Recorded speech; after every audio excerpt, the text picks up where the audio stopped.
우리 항상 이 정도는 읽었으니까 그렇게 길지도 않죠? 제가 한 절 읽고 여러분들 한 절 읽어주십시오.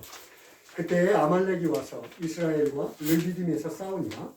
모세가 여호수아에게 이르되 우리를 위하여 사람들을 택하여 나가서 아말렉과 싸우라. 내일 내가 하나님의 지팡이를 손에 잡고 산 꼭대기에 서리라. 여호수아가 모세의 말대로 행하여 아말렉과 싸우고 모세와 아론과 훌은 산 꼭대기에 올라가서 모세가 손을 들면 이스라엘이 이기고 손을 내리면 아말렉이 이기더니 모세의 팔이 피곤함에 그들이 돌을 가져다가 모세의 아래에 놓아 그가 그 위에 앉게 하고 아론과 훌이 한 사람은 이쪽에서 한 사람은 저쪽에서 모세의 손을 붙들어 올렸더니 그 손이 해가 지도록 내려오지 아니한지라. 여호수아가 칼날로 아말렉과 그 백성을 쳐서 무찌르니라. 여호와께서 모세에게 이르시되 이것을 책에 기록하여 기념하게 하고 여호수아의 귀에 외워 들리라. 내가 아말렉을 없이하여 천하에서 기억도 못하게 하리라. 모세가 제단을 쌓고 그 이름을 여호와 니시라 하고 함께 읽겠습니다. 이르되 여호와께서 맹세하시기를 여호와가 아말렉과 더불어 대대로 싸우리라 하셨다 하였더라. 아멘. 오늘 설교 제목은 기도하는 한 사람이라는 제목으로 여러분과 함께 은혜를 나누겠습니다.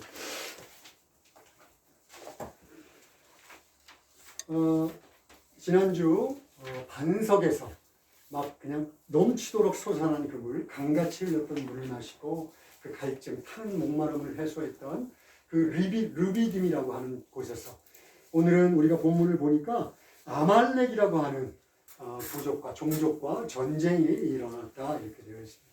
이 아말렉은 사실 이스라엘의 친족이에요, 친족. 그런데 어쨌든 간에 전쟁이 일어났다 이렇게 되어 있습니다.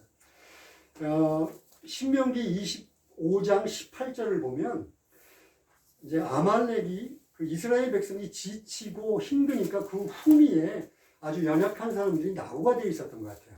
그러니까 그들을 기습 공격했다 이렇게 적혀 있습니다. 이스라엘 백성들이 240명 이상의 사람들이 나왔지만 아시는 바와 같이 거기에는 부녀자, 어린아이, 노약자가 다 섞여 있었어요. 그런데다가 애굽에서 나올 때 전쟁을 할 생각이 아니었으니까 변변치 않은 무기도 없었어요. 또 갑옷 같은 건 더욱더 있을 리가 없었죠. 그런데다가 가는 곳마다 조금만 어려운 일이 생기면 그냥 불평불만을 해대고 난리를 치는 오합지졸에 지나지 않았습니다. 아마도 아말렉은 그 사실을 알고 있었던 듯 싶어요. 왜냐하면 생각해 보세요. 애굽에서 240만 명 이상이 탈출했습니다. 그 근방 중분동 지방에서는 대단한 사건 아니겠습니까? 그리고 그 많은 무리들이 어디로 올까? 다들 초유의 관심이었을 거예요. 그러니까 정탐꾼들을 보내서 아마 이렇게 판세를 엿봤겠죠. 엿보고 보니까 이거 그들과 함께하는 하나님은 정말 놀라운 것 같은데 야 이것들은 아무것도 아닌 것 같아요. 그때 마침 그들이 자기네 땅으로 아말렉이 그 다스리고 있는 땅으로 지나가니까 에라 뭐 별거 아니니까 우리가 쳐서 잡자 아마 그런 생각을 했던 것 같아요. 그런데다가 출애굽한 다음에 그때 막 귀금속이랑 엄청 갖고 나왔잖아요. 그죠? 그것도 탐이 났을 겁니다. 자, 이런 위기를 접한 모세가 오늘 보니까요. 여호수아한테 야 다시 장정들을 선별해서 너희 싸우고 그리고 자기는 정작 산으로 올라가 버려요. 여기 11절에 보면 모세가 손을 들면 이스라엘이 이기고 손을 내리면 아말렉이 이겼다 기록되어 있는데 구약에서는 이렇게 직접적인 어떤 행동 그리고 어떤 눈에 보이는 사실을 가지고 하나님의 마음 또 영적인 진리를 나타내는 경우가 많이 있어요. 그러니까 이거는 손을 올리는 건 뭘까요? 기도하는 거죠. 기도하는 거. 손을 내리면 기도 안 하는 거. 그거예요. 그런데 보세요. 여러분 어렸을 때 혹시 손 들고 벌 서본 적 있나요? 네. 많죠. 이게 오래 들 수 있나요? 오래 들 수 있어요? 아니요. 팔 아파요. 이 모세의 손에 능력이 있어갖고 손을 들리면 이기고 손을 내리면 진 게 아니에요. 그렇죠? 우리들도 다 손을 들리면 이게 손이 피곤해갖고 내리는 게 당연해요. 그런데 문제는 손을 내리면 어떻게 됐다? 쳤다는 게 문제예요. 졌다는 게. 그러면 구약에서는 이것을 통해서 무엇을 얘기하고 싶은 걸까요? 이 오늘 본문. 이 전쟁의 주관자가 누구냐예요.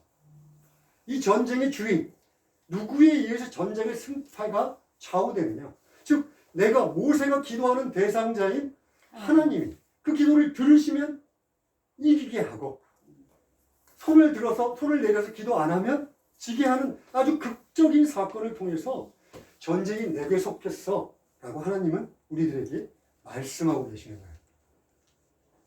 그러니까 이제 아까도 얘기했지만 손 들고 벌서거지만 이게 5분을 넘기기가 어려워요. 거의 불가능합니다. 제가 이렇게 해보니까 1분 지나니까 여기가 나이가 들어서 그런지 특히 오른쪽이 50결이 굉장히 아프더라고요. 그러니까 너무 지시니까 아론하고 훌이라는 사람이 돌을 가져다가 거기다 앉히고 한쪽에서 오른손을 잡고 한쪽에서 왼손을 잡아서 손이 내려오지 않게 합니다. 그것도 모세한테는 대단한 고통이었을 것 같아요. 어쨌든 내려오진 않았지만 그렇게 되니까 해질녘까지 여호수아가 아말렉 사람들을 다 치고 제단을 쌓고 그곳에서 여호와 니시라고 하는 여호와 이름을 불렀다 이렇게 되어 있습니다. 니시라고 하는 것은 깃발이에요. 깃발. 그러니까 여호와 니시 그러면 주는 나의 승리라는 뜻의 깃발은 승리를 나타내는 거예요. 그러니까 주는 나의 승리다. 즉 거기다 제단을 쌓고 승리를 주신 하나님을 기념했다라는 것이 오늘 본문의 이야기입니다. 실로 기도는 연약한 인간들이 전능하신 하나님을 자신의 든든한 백으로 두는 든든한 지원군으로 삼는 어쩌면 유일한 방법인지도 모르겠어요. 오늘 본문을 통해서 저는 두 가지에 집중하면서 여러분들과 함께 설교를 계속하고자 합니다. 먼저 첫 번째, 여러분들은 그런 의문 안 드셨나요? 저는 의문이 들었어요. 본문을 읽으면서. 야, 그렇게 간단하게 기도하면 이기게 해주고 기도 안 하면 지게 할 거면 미리 기도하지 않을 그런 상황을 만들어 주시면 안 됐을까? 사전에 아말렉이 공격하지 않도록 해주시면 더 칸 뺏기지 않을까? 그런 의문들 안 드시나요? 보세요. 아까도 말씀드렸지만 이스라엘은요 전쟁을 할 만한 상태가 아니에요. 뭐 무기도 없고 갑옷은 더욱더 없고 그렇다고 식량이 풍부한 것도 아니에요. 뭐 노약자랑 막 섞여 있고. 그런데 반면 아말렉은요 기습 공격을 했다는 건 뭐예요? 용사들을 추린 거예요. 그리고 제일 연약한 부분이 어딘가를 잘 살피고 전략적으로 후미를 치고 들어왔습니다. 그러니까 이스라엘 백성들이 공격해오니까 그제서야 막 허둥지둥 여호수아가 사람을 뽑고 전쟁을 하고 어린이들은 막 피하게 만들고 그 상황 속에서 전쟁을 제대로 할 수 있었을까요? 피해를 하나도 보지 않았을까요? 아니요. 피해를 봤을 겁니다. 손을 내렸다고 그러니까 손을 내릴 때 아말렉이 우승했다는 것은 아말렉이 쳤다는 거 아니겠어요?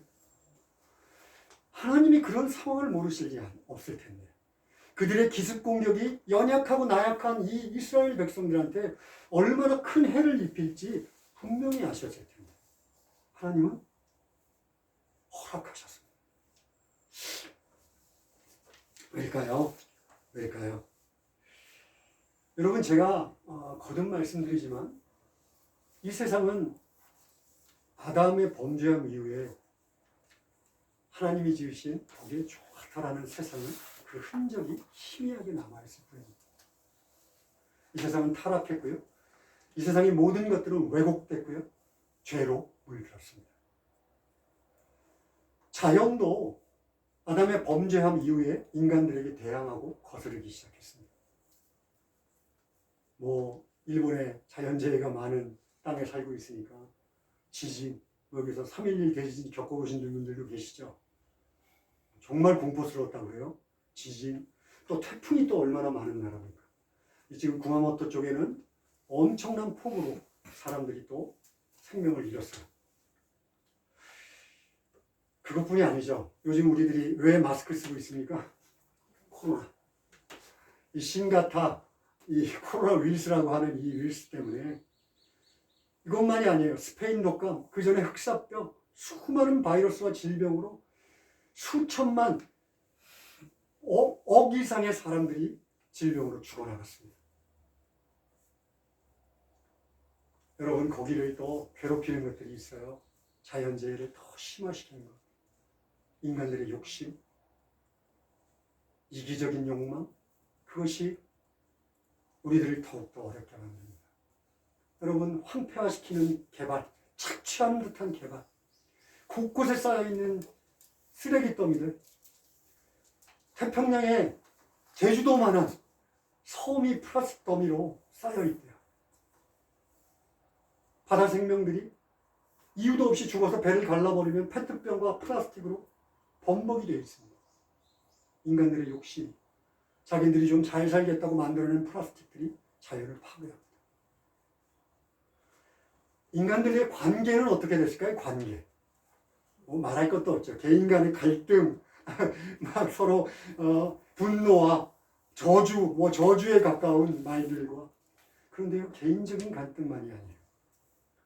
여러분, 코로나19가 아주 적나라하게 보여줍니다. 인간의 이기적인 욕심과 개인적인 그런 타락한 욕망들이 얼마나 파괴적인지. 코로나19 백신들을요, 몇 개 국가들이 독점하고 있습니다. 많은 나라들이 백신이 없어갖고 그저 죽어나가요. 그런데 자기네들은 남은 것을 그대로 쌓아놓습니다. 쌓아놔요.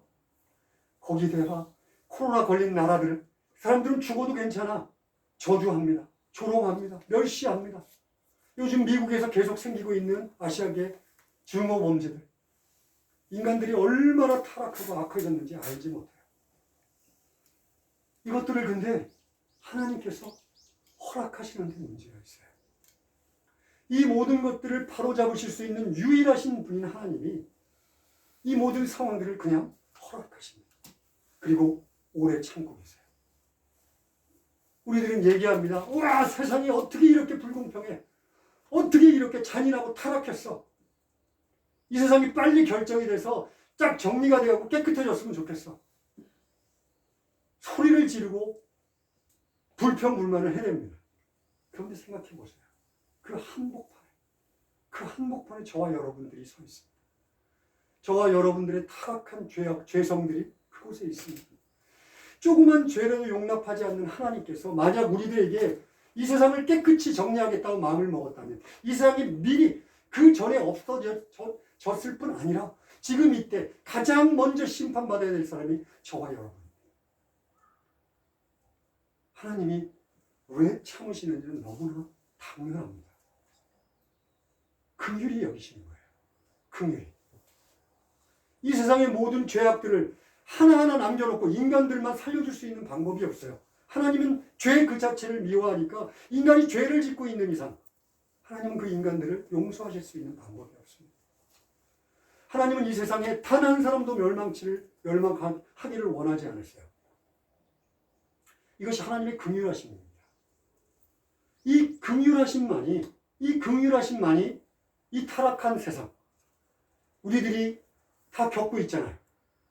심히짐이 겪고 있는 이 타락한 세상을 견디시는, 참으시는 유일한 이유입니다. 유일한 이유. 그리고 하나님께서는 이 타락한 세상에서 당신의 아들을 희생시키기까지 사람들을 구해내는 것을 당신의 긍휼의 정점이라고 삼고 계시고 그 일만이 하나님께서 우리 인간들을 창조하신 그 본래의 영광을 그대로 드러내시는 거라고 생각하시고 그렇게 해놨어요. 성경은 계속 거듭해서 반복합니다. 이 악한 세상에서 하나님이 자기 아들을 희생하시기까지 우리를 용서하시고 그리고 구하시기를 원합니다.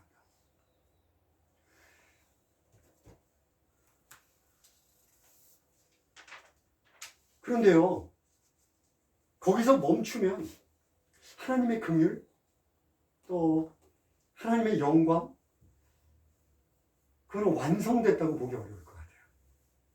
만약에 우리들이 하나님께서 당신의 백성을 택했어요. 그래갖고 바로 죽여서 천국으로 데려가 버리면 하나님의 영광이 드러날 것 같아요. 그런데 우리들이 이 세상을 살아가면서 아까도 얘기했지만 견딜 수 없는 고난들을 겪으며 살아야 합니다. 어떤 사람에게는 정말 세상 사람들이 고개를 절레절레 흔들 수 있는 고난도 있겠고 그러나 각자에게 견디기 힘든 어려움과 고난들이 있을 수밖에 없어요. 인간관계의 갈등, 경제적인 어려움, 질병, 그런데 하나님께서 당신의 긍휼하심과 당신의 영광을 완성시키기 위해서 우리 인간들의 모습으로 내려오셨습니다. 그리고 우리 인간들이 겪어야 될 그 모든 수치와 고난을 다 겪으셨어요. 심지어 십자가에 달리시기까지 우리들과 눈높이를 맞추시며 우리들의 고난을 감수하셨어요. 바로 예수 그리스도 아닙니까? 그뿐만이 아닙니다. 그렇게 택한 백성들을 성령을 보내주시고 당신의 보호하심과 도우심 속에서 만약 우리들이 이 세상에서 허우적거리면서 그냥 허둥지둥하다가 막 간신히 만신창이가 된 모습으로 그냥 천국의 턱걸이만 한다. 그걸 어떻게 하나님이 긍휼하다고 얘기할 수 있어요? 예수 그리스도가 이 땅에 오셔서 당신이 우리들의 모든 고통을 다 등에 지으시고 그리고 우리들에게 얘기합니다. 나를 따라와. 내가 너희를 쉬게 하겠다. 내가 너희를 쉬게 하겠다. 예수님이 분명히 약속하셨습니다. 그것이 나의 영광이야. 내가 그것을 위해서 이 땅에 왔어. 너희를 구해서 너희들에게 가장 올바른 길과 가장 선한 것과 그 길로 인도하겠다. 나는 길이고 진리니 나를 따르라. 그런데 하나님이 희한하게도 그 방법을 오늘 본문을 보니까 기도를 통해서 이루시기를 원하세요. 참 이해가 되지 않습니다. 하나님이 다 아신다면 그냥 구하셨으면 그냥 갖다가 부어주시면 좋을 텐데 하나님의 방법은 기도해라입니다. 기도해라. 이것이 두 번째예요. 우리가 한번 알아볼 텐데요. 앞서 본 대혼란 속에서 모세는 산에 올라갑니다. 그래서 아까 말대로 손을 들어요. 그리고 기도합니다. 여러분 가만히 생각해 보세요. 지도자, 이 세상에서 요구하는 지도자, 전쟁이 났습니다. 그럼 어떻게 해야 됩니까? 제일 앞장서서 막 싸우든가 아니면 뒤에서 전략적으로 막 뭔가를 하든가 그래야 되잖아요. 근데 정작 모세는 여호수아한테 다 맡겨놓고 자기는 산에 올라가요. 모세는 알았죠. 뭘 알았나요? 시내산에서 자기를 택하신 그날, 또 출애굽의 사건 때 수많은 기적을 베푸신 그때, 홍해가 갈라지며 하나님의 기적을 나타내신 그때, 마라의 쓴물, 만나의 사건들을 통해서 그 광야의 여정들을 통해서 이 이스라엘이 이 오합지졸에 불과한 이스라엘이 살아남을 수 있는 방법은 하나님밖에 없구나. 기도하는 한 사람이 필요하구나 라고 모세는 알았어요. 이스라엘을 만약에 하나님께서 그냥 도와주셨다면 우리는 오늘 더 이상 설교를 할 필요가 없을 것 같아요. 그런데 아말렉의 전쟁을 허락하셨어요. 아까도 얘기했지만 하나님께서는 이 세상의 악한 것들을 다 끊어버려서 완전히 멸망시키지 않으십니다. 그 악한 것들을 그냥 용납하고 아파하시면서 기다리십니다. 그러니까 아말렉의 공격도 틀림없이 이 악한 환경 속에서 아마도 그 배후에 있는 사탄이 아말렉의 욕망과 개인적인 욕심과 이기적인 자기 나라들밖에 생각하지 않는 이기적인 욕심을 부채질해서 이스라엘을 공격하게 만들었을 거예요. 그 모든 속에서 모세는 보니까 아니야. 우리가 전쟁으로 이길 수 있는 방법은 없어. 그렇다면 하나님께 의지하는 수밖에 없잖아. 그리고 기도하러 올라간 거예요. 오늘 본문은 너무도 정확하게 얘기해 줍니다. 우리들도 인생을 살면서 아까도 얘기했지만 수많은 고난들을 겪을 수밖에 없어요. 여러분, 우리들이 겪는 경제적인 어려움, 또 그 모든 일하는데 곤비하고 이런 것들이 사실은 개인이 그냥 한 사람 한 사람에게 있는 것 같지만 구조적인 악입니다. 여러분, 이 세상이 타락함으로 인해서 구조적으로 악해진 것들, 공정하게 일하고 열심히 일하는 사람이 절대로 인정받지 못합니다. 이 세상엔 돈이 있는 사람, 힘을 가진 사람, 협잡하고 거짓말하고 속이는 사람들, 그 사람들이 눌러붙여서 공정한 사회를 파괴시키고 있어요. 그리고 사람들을 속이고 자기들만이 이익을 불리고 있는 것이 이 세상입니다. 이런 걸 구조적인 악이라고 그래요. 여러분, 그것들을 여러분들이 당해낼 수 있습니까? 그냥 그 속에서 그냥 흘러가듯이, 죽은 물고기가 물에 떠내려가듯이 그렇게 사시려니까? 무엇보다 두려운 것은요, 그 뒤에 있는 사탄의 세력입니다.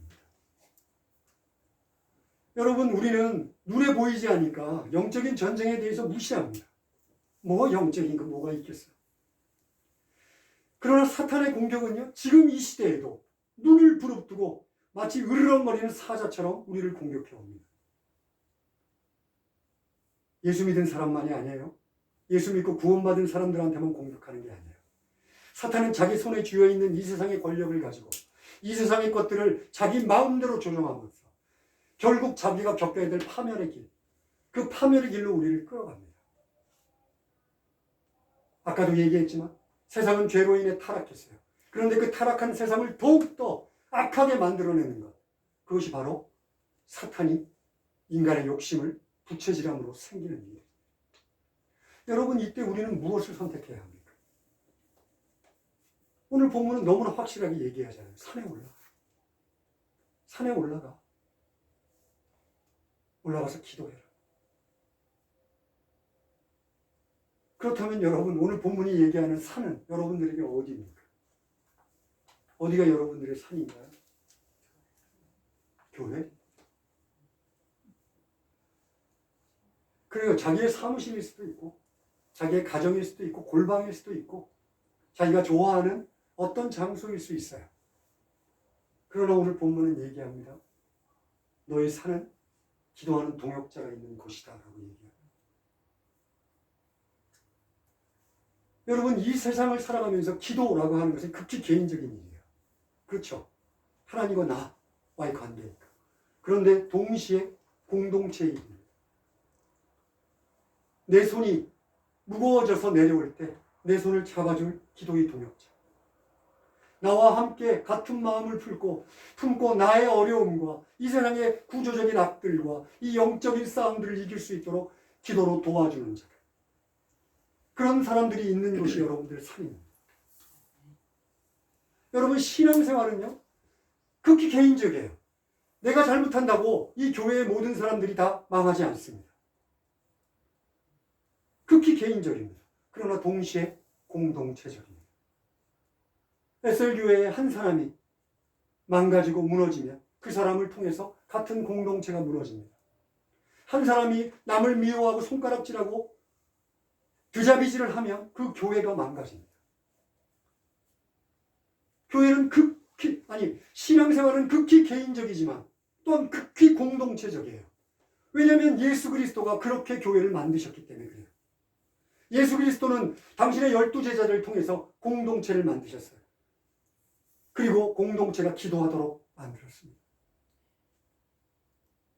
사도 바울이 편지마다 씁니다. 나를 위해서 기도해라. 복음의 길이 열리도록 기도해라.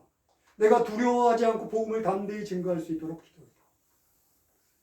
초대교회 공동체에게 가는 곳마다 편지해라 원합니다. 왜?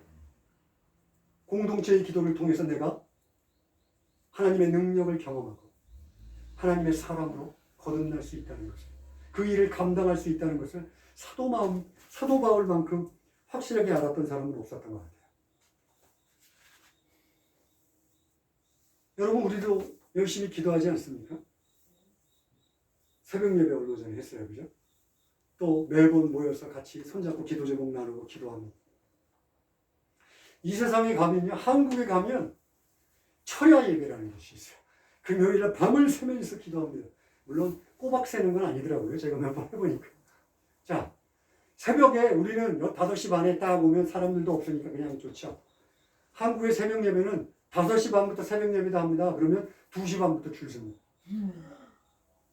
본당에 들어가서 예배 드립니다. 그런데 세상 사람들이 우리들의 기도를 조롱합니다. 멸시합니다. 네 것들이 기도해봤자지. 왜 그럴까요? 하나님이 허락하신 기도를 자신의 욕심을 채우는 데다가 다 쏟아보니까 하나님의 영광을 위해서 기도하라 했더니 그냥 물 인당수에 물 떠놓고 비나이다 하는 거와 아무런 차이가 없는, 새벽마다 달려와서 교회라고 하는 건물 안에 들어오지만 저 무당들 앞에 들어가서 기도하는 거랑 아무런 차이 없는 기도를 하고 있습니다. 세상 사람들이 우리를 조롱하는 거예요. 우리를 비웃습니다. 헤이, 너깟 것들이 기도해봤지. 여러분, 우리보다도요 108배 하는 사람들, 무당 앞에 가서 작두에다 뛰는 사람들 앞에서 그 돼지머리에다 돈 꽂는 사람들의 열심이 더 심할 거예요. 우리들이 와갖고 하나님한테 그저 얻어 걸리는 식으로 기도하는 것보다 훨씬 더 그들의 열심이 강할 거예요. 그런데 우리들도 똑같이 출세하게 해달라, 돈 벌게 해달라, 내 자식 잘 되게 해달라, 우리 가족 여기에만 집중하면서 기도하고 있으니까 교회 공동체라는 것이 의미가 없어져요. 하나님께서 같이 손을 들고 기도하기를 원하시는 그 당신의 영광과 당신의 뜻은 이 교회 공동체의 기도 속에서 없어진 지가 너무 오래됐어요.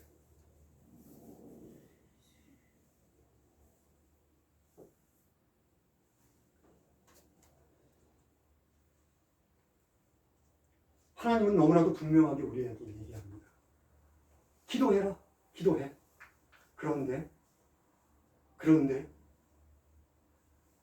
어린아이들처럼 네 앞에 있는 것만 놓고 네 가족들만 놓고 기도하지 말고 나의 영광을 위해서 기도해라. 자, 그러면 하나님 우리들의 필요는 어떻게 하실 건데요? 하나님 우리들의 필요는, 우리들의 간구는, 우리들의 고난은, 우리들이 지금 현재 겪고 있는 이 경제적인 어려움, 질병의 어려움, 이건 어떻게 하시겠습니까?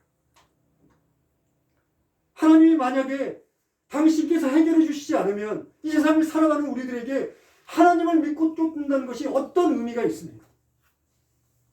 하나님은 얘기합니다. 우리가 오늘 주기도문 송했어요.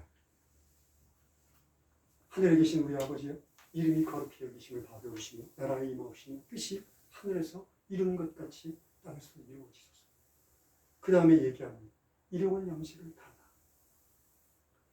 내가 마음에 상처난 자들을 용서하는 듯이 내 마음의 상처도 용서해 주시고 나의 죄로부터의 건짐도 이루어 주시고 내가 이 삶에서 겪고 있는 악한 것들로부터 나를 보호하시고 수많은 유혹들로부터 넘어져서 나가 이상한 곳으로 나가서 황폐하게 되는 그 모든 시험으로부터 나를 지켜주십시오.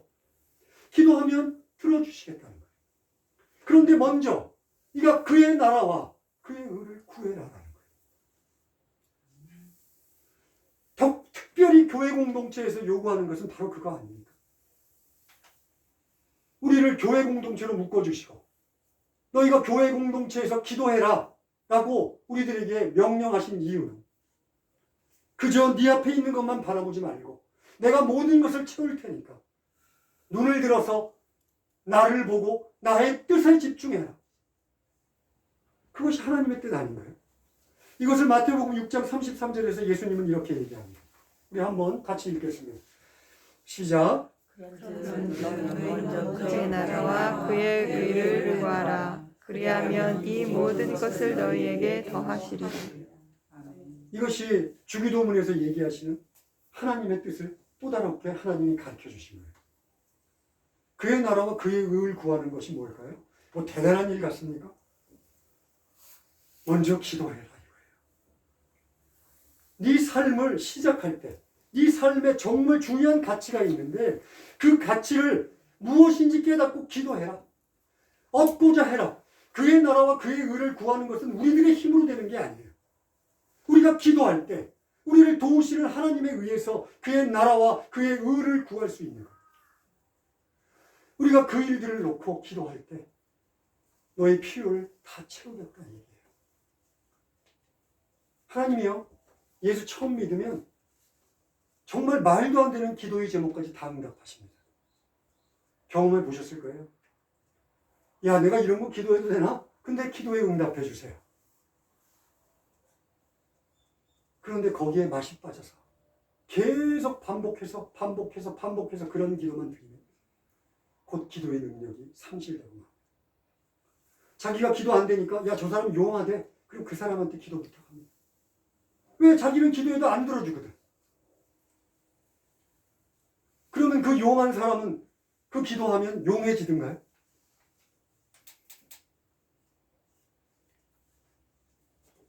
제가 지금 용하다는 얘기를 계속 몇 번씩 얘기합니다. 왜 그럴까요? 교회 내에서 저기 바깥에 있는 무당들과 똑같은 짓을 하고 있기 때문에 그래요. 하나님은 우리들에게 얘기합니다. 정신 차리고 기도해라. 내가 너의 모든 필요를 알고 있어. 그런데 그의 나라와 그의 의를 먼저 구해주겠니? 라고 얘기하시잖아요. 여러분, 저는 여러분들에게 한 가지 부탁을 드리고 싶습니다. 우리 SL교회가 언제까지 자기의 앞에 있는 문제, 내 가족 문제만 기도의 제목으로 전전긍긍하면서 기도하시렵니까? 우리가 기도하면 존 녹스라고 하는 분이 계세요. 존 녹스라고 하는 분이 계신데 메리 여왕이라고는 피의 여왕이라고 하는 메리 여왕 시절에 영국에서 종교 개혁을 이루신 분이십니다. 그분이 메리 여왕에게 찾아가요. 메리 여왕은 천주교를 열심히 믿었던 사람이에요. 메리 여왕, 이 천주교는 피로 점철되어 있고 온갖 음란함과 교리적인 모순으로 가득 차 있다. 네가 이 천주교를 버리지 않느냐, 이 영국도 당신도 하나님의 징계를 받을 것이다 하고 담대하게 얘기합니다. 어떻게 됐을까요? 당연히 옥에 갑니다. 당연히 잡혀요. 그리고 죽이겠다고 위협을 합니다. 그런데 얼마 안 되었어서 메리 여왕이 중병이 걸려요. 중병이 걸려요. 그러고선 무서워서 덜덜 떨면서 나와서 존 녹스를 풀어줍니다. 그리고 얘기합니다. 나는 영국의 100만 군대보다 이 존 녹스 한 사람이 무섭다. 존 녹스가 나오면서 얘기해요. 기도하는 한 사람이 기도하지 않는 한 민족보다 강하다. 기도하는 한 사람이 기도하지 않는 한 민족보다 강하다. 오늘 우리들이 본문에서 보지 않았습니까? 그 산 정상에서 기도했던 그 세 사람이 아말렉 한 민족보다 강했습니다. 그뿐만 아니라 아말렉 뒤편에서 당신의 택한 백성들을 공격하고자 했던 사단의 계략보다도 강했습니다. 여러분, 하나님은 우리들에게 기도하라고 명령하세요. 그러면서 당신의 영광을 맛보라 얘기합니다. 내가 얼마나 그 기도를 통해서 나의 보호와 도우심을 너희들에게 부르는지 한번 경험해봐라 라고 얘기합니다. 그런데 우리가 반복해서 얘기하지만 정말 아무것도 아닌 이 세상의 것들에 매달려서 그것만이 전부인 것처럼 기도한다면 우리는 하나님의 영광을 맛볼 수 없습니다. 하나님의 능력을 경험할 수 없습니다.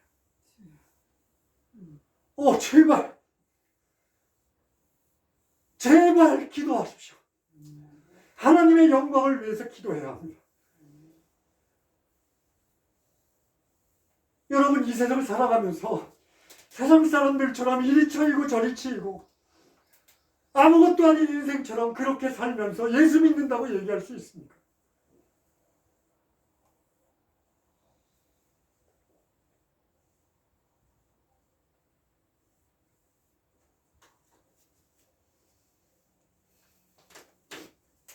하나님께서 우리들에게 얘기하시는지도 모릅니다.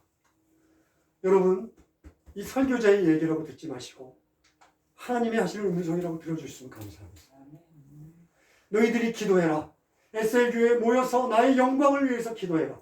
지금 저 미토 지역에, 미토 근방에 죽어가는 영혼들, 저는 일본을 다 책임자는 얘기하지 않습니다. 이 미토 지역에 우리들이 알고 있는 자들이 이 사탄과의 전쟁에 처해서 지금 멸망으로 치닫고 있는데 너희들이 먼저 그들을 위해서 기도해라. 여러분, 나가서 복음 증거하는 것도 더 중요하죠. 그들과 접촉점을 만드는 것도 중요합니다. 그러나 먼저 기도해라. 내가 하겠다. 내가 일하마. 기도해라. 여러분 산 밑에서 지금 저 죽어가는 영혼들을 향해서 기도해야 되지 않겠습니까?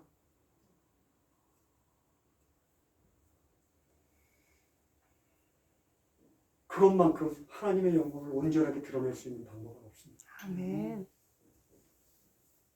부디 하나님이 하시는 말씀이 성령의 능력으로 여러분들 마음 겉에 새겨지기를 원합니다. 아멘. 기도하겠습니다.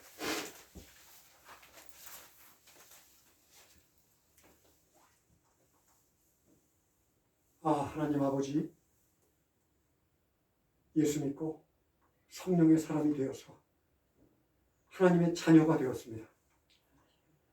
하나님의 뜻을 분별하고 하나님의 뜻을 이루며 살기를 원합니다. 그저 이 세상의 어떤 사람들처럼 저 종교인들처럼 종교 생활하면서 살지 않게 해주시옵소서. 아버지, 정말 마음을 다해 하나님을 사모하며 하나님의 일을 꿈꾸며 하나님의 영광을 위해 살도록, 그러할 때 하나님이 더하여 주시는 놀라운 은혜, 우리들의 필요를 온전히 채우시는 그 놀라운 은혜를 우리가 경험하며 하루하루 살아갈 수 있도록 도와주시옵소서. 부디 ESL 교회 위에 하나님의 놀라운 능력이 기도의 불이 ESL 교회 위에 부어지기를 간절히 소망합니다. 주 예수 그리스도의 이름으로 기도합니다. 아멘.